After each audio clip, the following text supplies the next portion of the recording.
2, 1, blast off!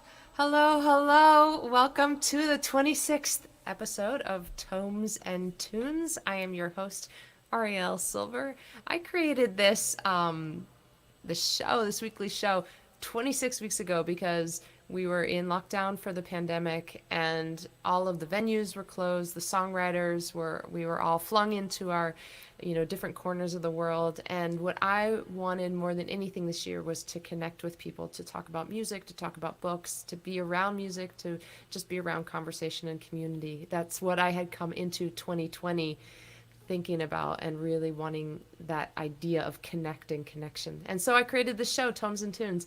I am really happy that we're in week 26 here, and my guest this week is a songwriter I met last year. We played a show together. She was headlining at the Blue Guitar in Pasadena, and she's a wonderful songwriter, has won a lot of awards, has made some really great records. She is based up in the Central Coast, but you will hear from her accent that she is not from the Central Coast of California originally. I'm going to welcome right here to the show my guest, Dulcie Taylor. Hey there. Hi, Dulcie. Hey, Ariel. Glad to be here. So glad to have you here. Thank you for joining me. It's been a hoot talking with you the last couple of days, this week as we've gotten prepared for this show. And here We've are. enjoyed ourselves, haven't We have. Yak Fest. Yeah, totally. First, I want to say welcome to anybody who is already tuning in. Please say hi in the comment section. We can't see that you're here unless you say hi or give a little, chat. Let us know where you're tuning in from. We would love to connect with you as well. So, and if you're watching on the replay, please comment in the chat box as well. Dulcie, I have wanted to ask you over the last couple of days as we've been talking about, everything under the sun.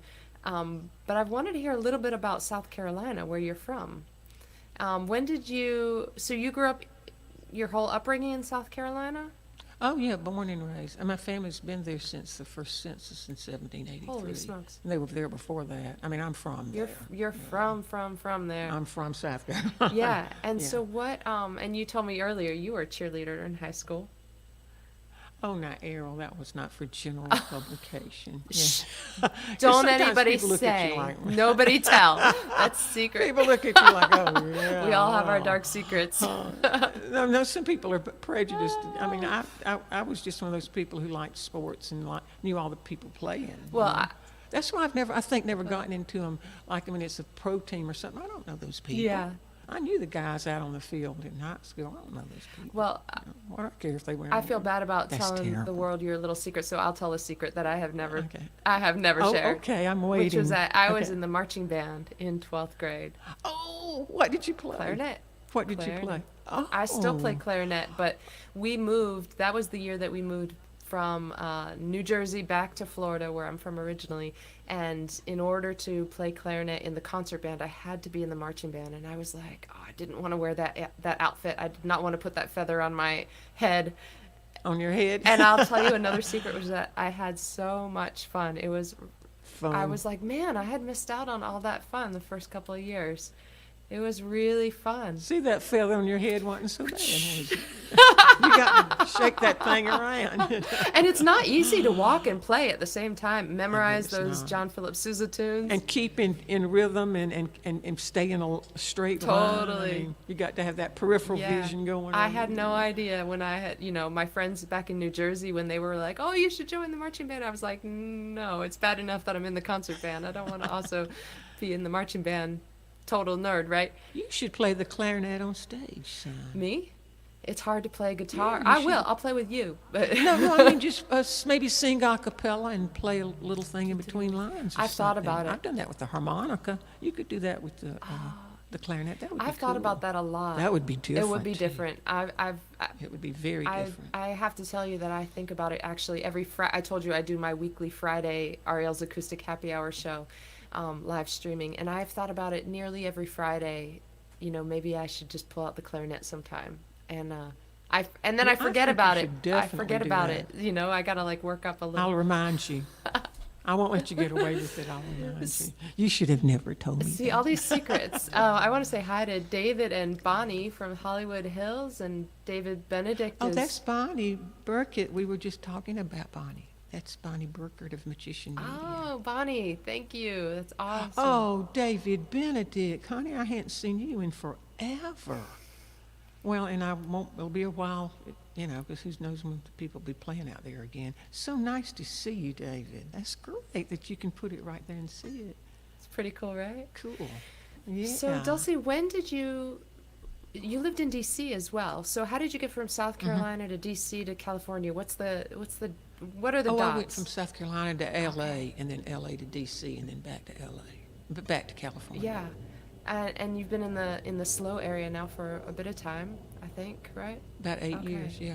It'll be 8 years Saturday. No, it was 8 years September the 12th. And we moved into our first house that we bought out here on the Central Coast. We moved into it on Halloween Day in Atascadero. We've been in this new house like a year. And just as we were getting used to our beautiful new neighborhood, the pandemic hit, you know. There's no way to get to know Figured a house. out what the restaurants, figured out all your restaurants, and all of a sudden. Yeah, zip, right. But you know what? We got it so much better than, you know, you're in California, you know, it could be so much worse. Yeah, So. I was just thinking about this woman I know today who's, you know, she's alone. You know, it's the pandemic. It's all the stuff, and at the same time, she's been undergoing chemo, and you know. I've got a girlfriend like that by herself and undergoing chemo, and when her family comes, she's got a grandson. They have to sit like you know 10 feet. Yeah, and it makes you realize that as difficult, you know, there are layers of difficulty that a lot of people are experiencing right now. It's a tough time. Well, at least we're in California. You know, I mean, it could be so much worse. Yeah. So, Dulcie, speaking of the pandemic, you are a performing singer-songwriter. You and I met essentially on a stage doing that. And so this year it looks very different from probably what last year looked like for you. And so what are you doing this year as a musician and as a songwriter, or just as a human being, to keep your spirits up and to stay inspired by the thing that you love, which is music, making music? Well, you know, you write and you watch music online, and my producer lives like a half a mile away. You know, we talk almost every day about stuff, and I just released a lyric video that's over at my YouTube page. You know, that was fun putting together, but I actually was not with the guy that put it together, of course, because it's a lyric video. You just do what you can. I've done several streams like this. I haven't done my own yet. I've got all the equipment. As a woman was telling me yesterday, I put it in quotes, I have accumulated the equipment. This is the first time using this H6. We'll see. Does this sound sounds okay? great. This H6? But I'll ask the folks out Yeah. there, David, Benedict, and Bonnie, and I see Mark from Texas, and whoever else is here. How does it sound? This is good feedback for us. You just finished. Oh my And David, goodness. I see what you're saying. You just finished your battle with cancer. Congratulations. Oh my goodness. Yeah. Congratulations. No, jeez. I'm so glad, Dave. So glad you're doing well. Is it still D John 1 or something like that? Because I actually remember your email. That's funny. So Dulcie, I think you mentioned that you love history. You and I talked a little bit about the storytelling of history, and that was, you had a great teacher in high school who helped to open up the past through stories. How did you get into history? Was it from that teacher? And that started it. She was, I think that was in my junior year in high school. She was this little tiny bitty thing and had more energy than 10 people. She would run around the room acting out all the parts, you know, of some historical scene. And she was fascinating. And then my senior year, I had a really good history teacher. So by the time I got to college, I was primed for it. And you know, when go to those big universities, like the University of South Carolina is a big school, they have all those, what they call the freshman weeder courses. They weed out who wants to go to college and who doesn't. And you've got to pass those big survey of history courses. You have to pass them or you're going to be asked to leave. I read the stuff under the pictures because I was interested. And the teachers would ask a question from what was written under the pictures. And a lot of people, and they're not going to read that stuff. You know, and of course there's somebody at a microphone and a podium down at the bottom of a tiered, you know, auditorium. It wasn't the best situation, but if you got past all that, you got to the good teachers when it was a small class. But they were going to put you through that. And well, like I said, the freshman weeder courses, because they're big schools, you know. That's such an interesting way to run an education institution, It is, isn't right? it? Like, put 500 or 1,000 kids right out of People high in a school room into together. a big room and see who sinks and see who swims. Well, they did an orientation. I can remember they had us all in a big basketball stadium. They said, look to your left, Yeah. look to your right. One of you will graduate.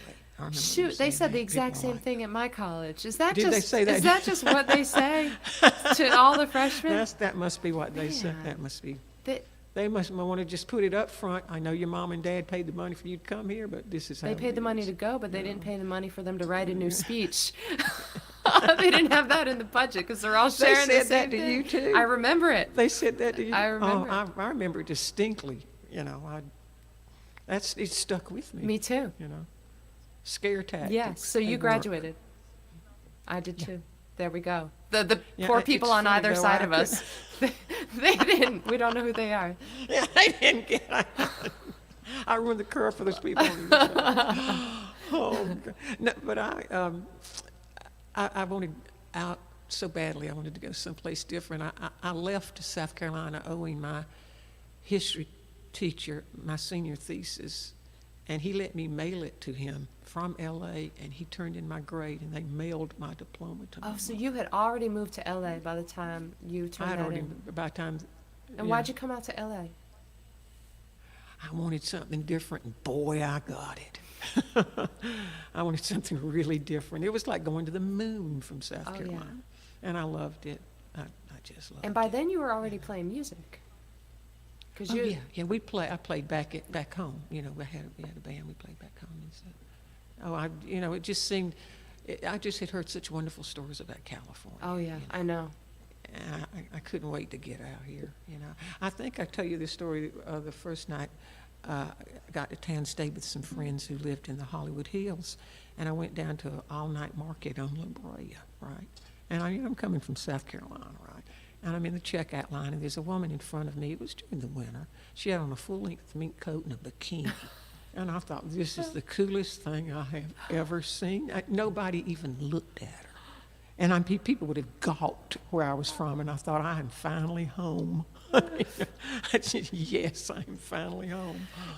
And I've always felt like that about California. You know, one of the things I love about Los Angeles, and I think California in general, is that, I was born in the South and raised in the North and moved back to the South and all up and down the East Coast and a little bit of time in Nashville.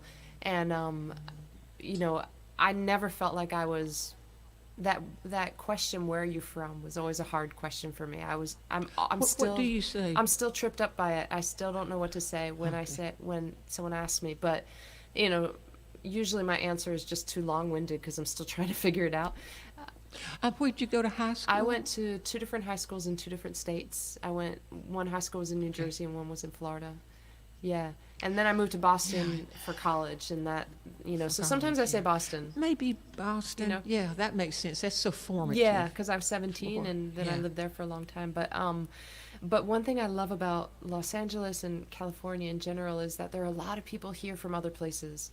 It feels like, it's not, versus your family from South Carolina who's been there for centuries. Yeah, well, In California, sometimes you meet people that were born here, that were raised here, certainly. yeah. But like a 10th generation California. You want to touch them. It's such an unusual thing. But a lot of people are from other places, and they all came here because they wanted to find that person wearing the bikini with the mink coat in line at the at the market. All night market. We all came here because it was such a there's something magical about California, right? Have you ever been, I mean, like Big Sur, there's a festival, I've played up there a good bit, the Big Sur Jade Festival, and you look at it and you say, yeah, this is why I want to live in California. I've never seen, last time I played, I've never seen so much tie-dye in all of my life. And I mean, they even had vegan sushi. Hey. And I'm a vegan. I thought, oh, this is, yeah, you don't get any better than vegan sushi. There was a restaurant down here in Burbank that had a lot of different types of vegan sushi. I was so into that for a few years, and then they closed down. But why don't we have one? There's a great place, like it's either in Beverly Hills or on the edge of it, called Crossroads. Yes. Have you ever been? That is some of the best food I've ever had. Forget vegan and everything, and it's some of the best food I've ever had. I do believe it's packed every night, and I don't think all those people are vegans. They're in there because the food is that good. And you think, yeah, I make a Morningstar burger at home. The sauces and the cheeses and all are just, they're out of this world. They really are, and it's so elegant of a place, and the presentation of all the food, and it is really gourmet vegan, but, I think that it's just good food. It's food that you want to savor, Yeah, totally. Yeah, it is good I agree food. with you. Oh, you've been there. I love it. I love Crossroads. Every time we get near LA, we go to Crossroads. Awesome. Yeah, Los Angeles has a lot of great vegan. Well, this is a hard year. I don't know. I haven't been out to eat in a long time, but before that, I did explore a good number of the vegan. I've done some take. Do you do any takeout? Not much, actually. Yeah. We only got takeout one time, and that was on our wedding anniversary. Okay. Yeah. There's one great Thai place we get it from, and what they've done is they've opened up a window on the side of the building. They've put their table back there, and you pick it up. You're on the street, and you pick it up. And we bring it home. One person's the dirty person, one person's the clean. The dirty person carries it in and puts it on top of like cardboard and takes all and somebody else the clean person holds the bowl, and you dump it into it, and you nuke the what out of it, and then you put everything in the trash that doesn't recycle. I mean, it's quite an ordeal, but it's worth it. I think But I don't just bring it home and eat it. I think you guys in your house are similar to the way we are in our house, because this COVID stuff is no joke. We don't. It is we no don't joke. want it. We don't. We don't want anybody that we love to get it. We To want get anybody who's listening. I hope you're wearing your masks.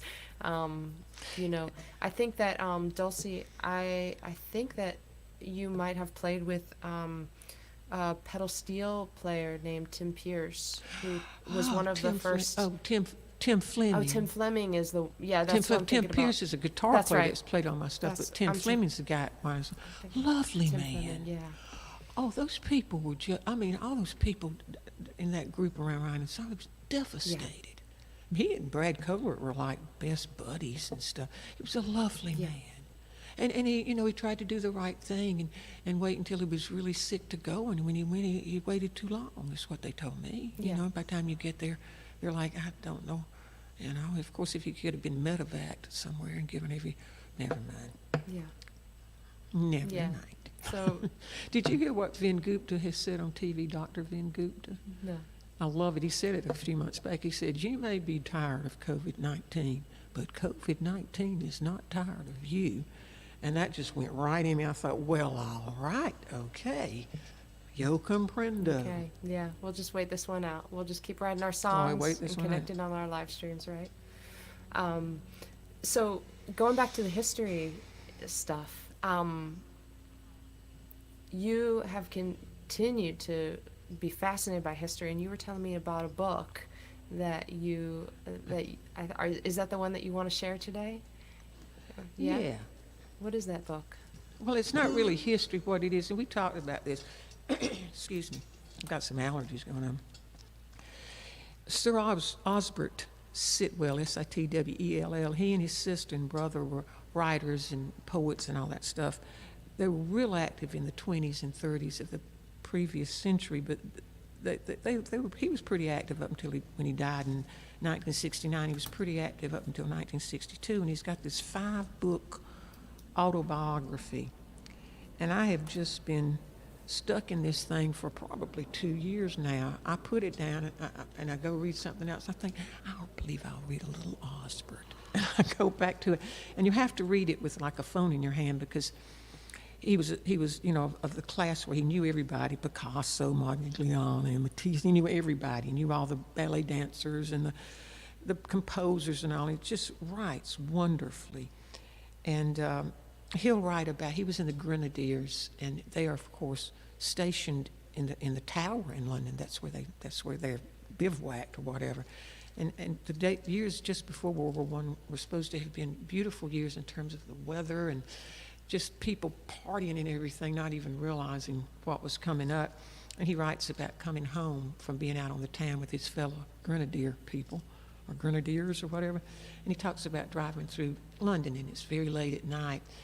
Just the way he describes things is lovely. Of course, I've picked something that's might be considered depressing, I don't know, but it's not to me.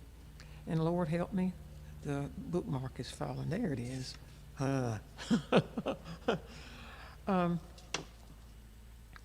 He was sitting in a restaurant, and a man comes up and says, "Can I join you?" Because the thing was packed. I think he was in his uniform. And it was after the shootings in Sarajevo, when that Archduke Ferdinand had been shot. World War I had not begun yet, but it was pressing. Let's see. I was having luncheon at a table when an acquaintance asked me if he might sit at my table, as the room was full. Our talk was dull, neutral, with no life in it, but towards the end of the meal he turned to me and said quietly, "Do you see the man over there by the window with a beaky nose and a white mustache, wearing a pink carnation? Well, he's a very remarkable man. Look at him carefully, and I'll tell you about him."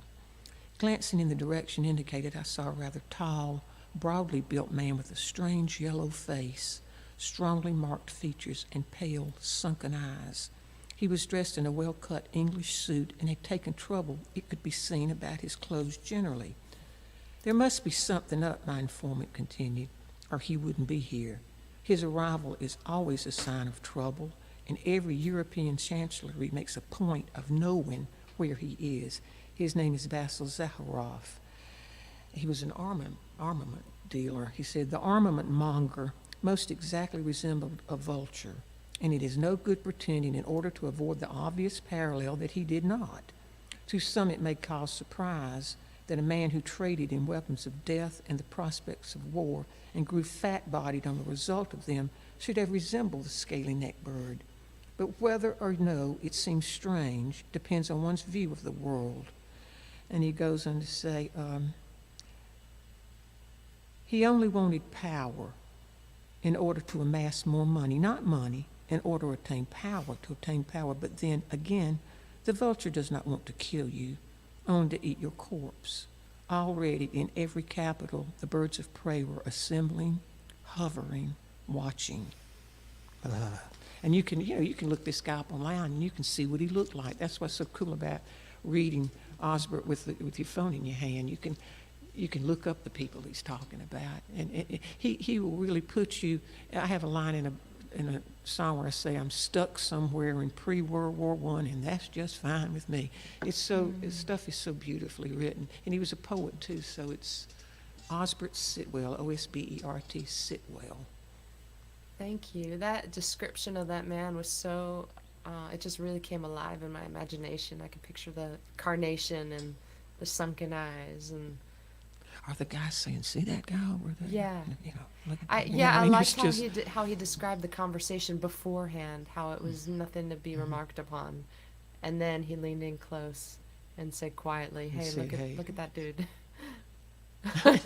Everybody knows he's here. Yeah. You know, I wonder if it's like that now. I mean, I don't run in those circles of big arms dealers, but you know, everybody buys so many arms now. We probably buy and sell more in 1 week now than we did in wartime back then. I don't know. I'm just Well, I mean, we spouting have off, but we have a huge military budget, so I would yeah, I we would do, think don't we? I would think that that's What are you going to read? Well, I'm going to read, gosh, I have two little passages. I'm reading Terry Tempest Williams'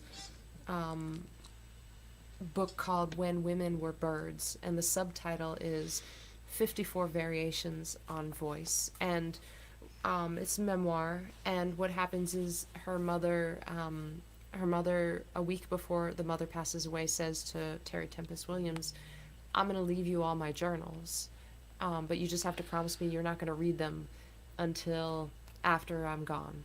And Williams says, sure, thank you, and she's very, sad when her mom passes, and some time passes after that. And then she feels like she's ready to go find these journals that her mom talks about. And there are 54 of them on the shelf, all lined up, one for every year of her mother's life. Oh, my God. And her first thought was, wow, I didn't know my mom kept journals. And she was like, that's amazing. Like, there's something I didn't know about my mom. And then the next thing is she pulls one of the journals off and she opens it up and she finds that it's entirely blank.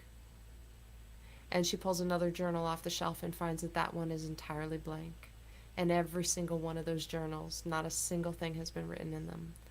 And that just opens up so many other questions. And so this book is sort of a pondering of voice of mothers and daughters and journal keeping, and they're from a Mormon family, and so she's also pondering God and religion and culture and all this stuff. But it's called When Women Were Birds. And where did I put that page? I lost it just like you lost yours. There was one little, let's see here. Oh yeah. So this is just some of the chapters are incredibly short, only a couple of lines, and some of them are a couple of pages. This is a chapter that's one paragraph. And she writes, and I thought this was fitting for us. She writes, conversation is the vehicle for change. We test our ideas. We hear our own voice in concert with another. And inside those pauses of listening, we approach new territories of thought. A good argument, call it a discussion, frees us. Words fly out of our mouths like threatened birds. Once released, they may never return. If they do, they have chosen a home, and the bird words are calmed into an ars poetica. The women in my family didn't always agree, but it was in their company I felt inspired and safe. What is birdsong but truth in rehearsal? I love that's that poetry. last line. Yeah, it is. I mean, that's poetry. Read the last line again. What is birdsong but truth in rehearsal? Oh, that's beautiful. Well, I'll have to get that book. Yeah. There's one other little spot that I'll just read this one little bit. This is from I think the chapter just 2 chapters before that. She writes, what needs to be counted on to have a voice? Courage, anger, love, something to say, someone to speak to, someone to listen. I have talked to myself for years in the privacy of my journals. The only things I've done religiously are keep a journal and use birth control. My first journal had a lock and key. It was a diary made of light blue leather embossed with a gold border. My thoughts and secrets were safe from my brothers. It was a gift from my great-grandfather Lawrence Blackett, Mimi's father, to commemorate my 8th birthday and baptism into the Mormon Church. A diary differs from a journal in expectations. A diary asks for a daily entry. This I could not do. Almost immediately, I transformed my diary into a journal where I could write in its pages at will. And I'll just leave it at that. Do you keep journals, Dulcie? That's lovely. Or diaries, for that matter? No. I mean, no. never have done that. Tried it at one point, and I would have, that sounds weird, I would rather use the time for something else. What is your I mean, if I'm going to remember it, I'm going to remember it. what does your songwriting process look like?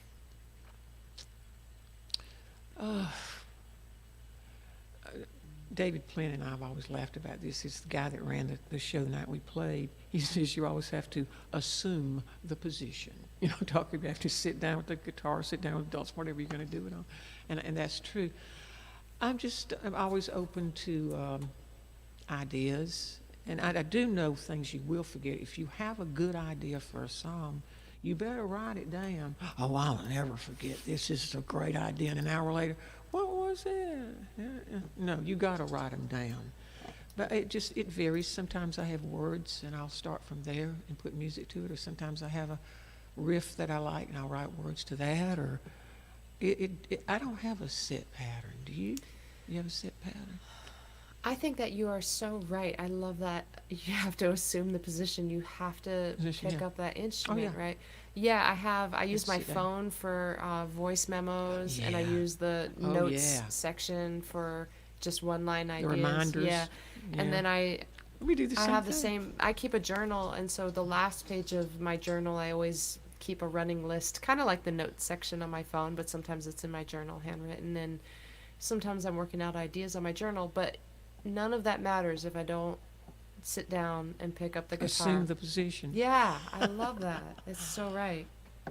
Absolutely right. Do you have a song that you'll play for us today? Sure. What are you playing it on? I'm playing it on my Dulce. Oh, can we see that? Is that too loud? Is that too loud? Perfect. The Dulce were too loud? Sounds good. Quick little sound check. This is a song called Halfway to Jesus. And I want to tell you a little bit about it because sometimes people don't listen to the words and they get totally wrong idea. I'm using Jesus as a time reference, like AD or BC. I know when South Carolina had some terrible storms in 2015, and I was watching it online, and you'd see people going down streets I was familiar with in boats, you know, and the governor at that point said, you know, this is a 1,000-year storm. People started calling those kind of storms that because they should only happen every 1,000 years. And I thought, well, how far back would you have to go? And I thought, well, that's halfway to Jesus, 1,000 years back. You know, so it's a time reference. It's about climate change.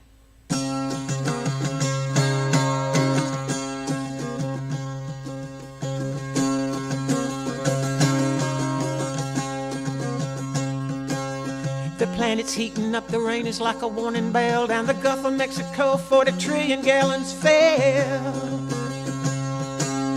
Float your boat down Main Street, your dinghy, a canoe. Save your neighbor and his dog stranded on the roof.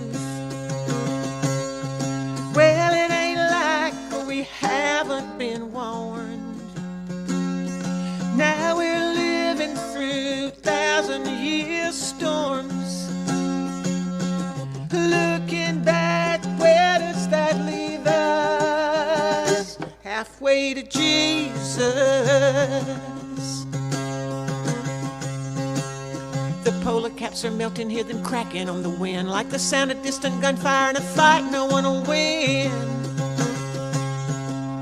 We only got this one world, we're all on here together. If we want to keep on sailing, gotta fix it now or never. Well, it ain't like we haven't been warned. Now we're living through 1,000-year storms. Looking back, where does that leave us? Halfway to Jesus, halfway to Jesus, halfway to Jesus. The wisdom inside a snowflake, the power inside a rose. The human heart is forgotten for more than it knows.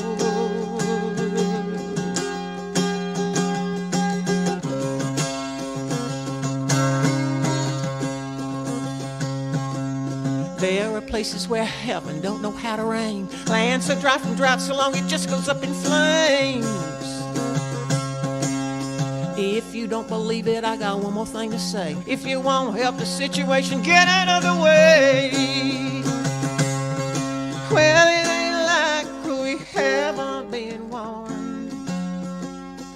No, it ain't like we haven't been warned. Now we're living through 1,000-year storms. Looking back, where does that leave us? Halfway to Jesus, halfway to Jesus, halfway to Jesus, halfway to Jesus, halfway to Jesus, halfway to Jesus.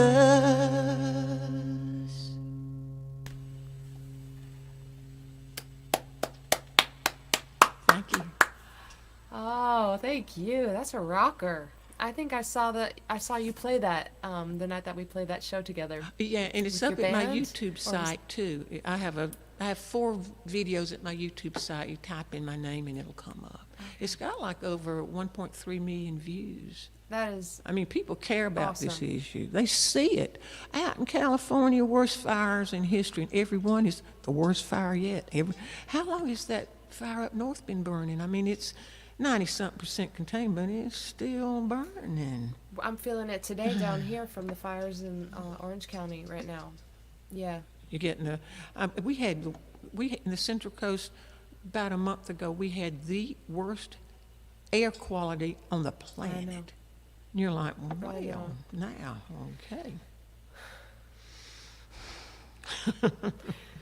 And I mean, it boggles the mind that people say it's there's nothing that can be done, or it's cyclical.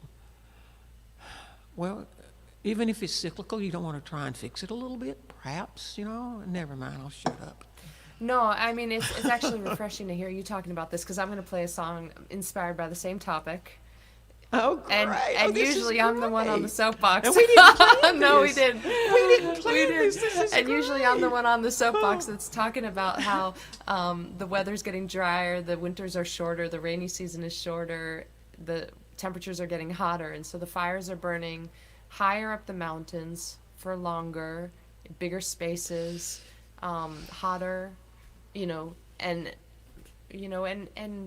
my 6-year or six. I don't have a 6-year-old. My 16-year-old said the other day. She said, we've got to save the planet, and Oh God, that's uplifting.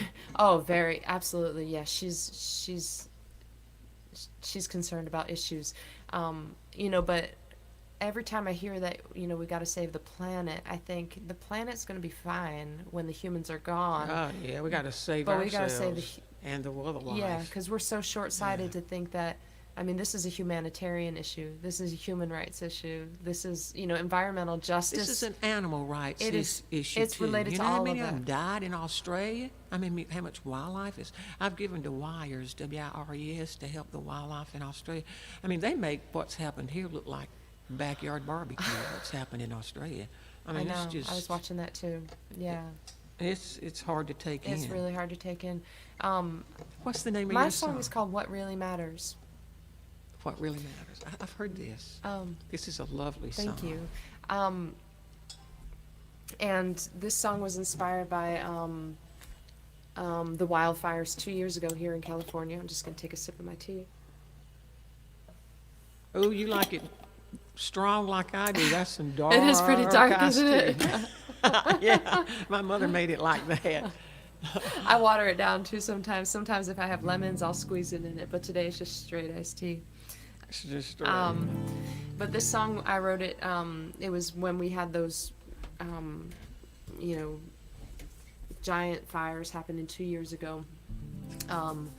And this song came out of that time. I don't know if you can hear it. I have squirrels that run over the roof here. oh, how They cool. leap from the roof of the shed where I'm in the shed right now. They leap from the roof to the orange tree that's right outside. It's really funny. this song I was thinking about, when it comes down to it, when you have to pack up your stuff and go, when your life is, shrunk down to just living in your home, and, or when, you're in any kind of pressure cooker of having to make some, having to let go of some things. What are the things that really matter that you hold on to? That's what I was thinking about at the time. And, we indulge ourselves, I guess, all of us indulge ourselves in so many ways with all kinds of pleasures, or vices. Sometimes they're not bad, and sometimes they're not helpful, but we indulge ourselves in all kinds of ways. But, when you got to pack a bag and decide what you take with you, that's when you figure out, oh, what really matters. What are the things I'm gonna take. So I'm thinking right now about two things. One is the fires in Orange County. I have a couple of friends who have been evacuated, and I can feel it in my eyes right here. So I'm thinking about that, and I'm also thinking about the election next week. And it does come down to what really matters. And sometimes people vote for politicians based on whether they entertain them, or whether they like their personality, or like the way they look. But none of those things have anything to do with values, so what really matters. So, let's see here. I'll go ahead and mute you, Dulcie, because you asked me to.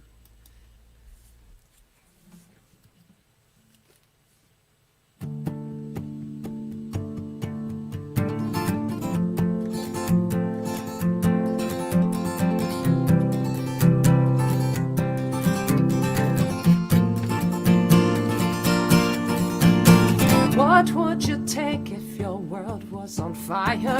Right in the wind on a tinder of leaves, flames flying in like an enemy fighter, sunrise in red. Tell me, what would you grieve? When it comes down to the bedrock, everything that you've known is shattered glass in the doorways, and you're wrestling with an angel for control.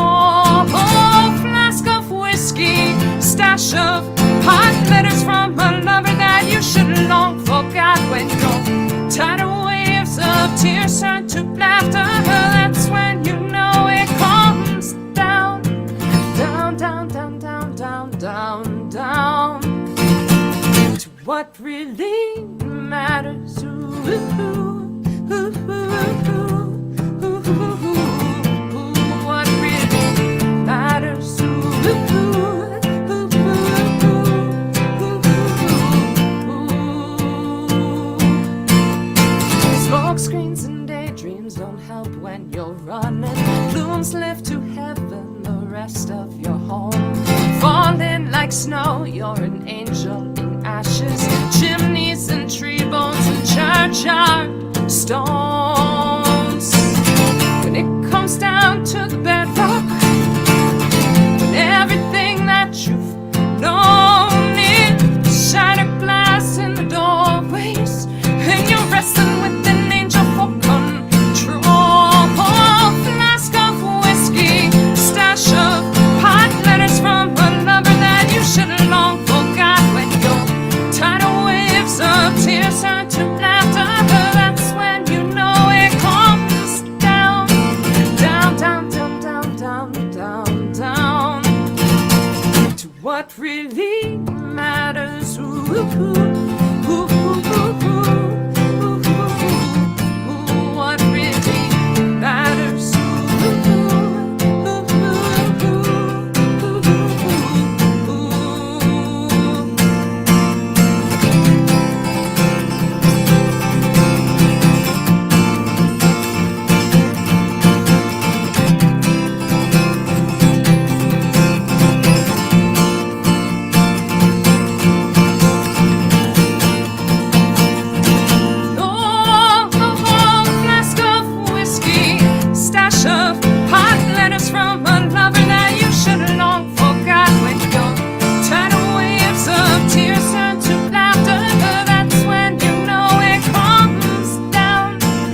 Yeah, I love the rhyme of laughters and matters. That's very nice. I like those letters to the lover that you should have forgot.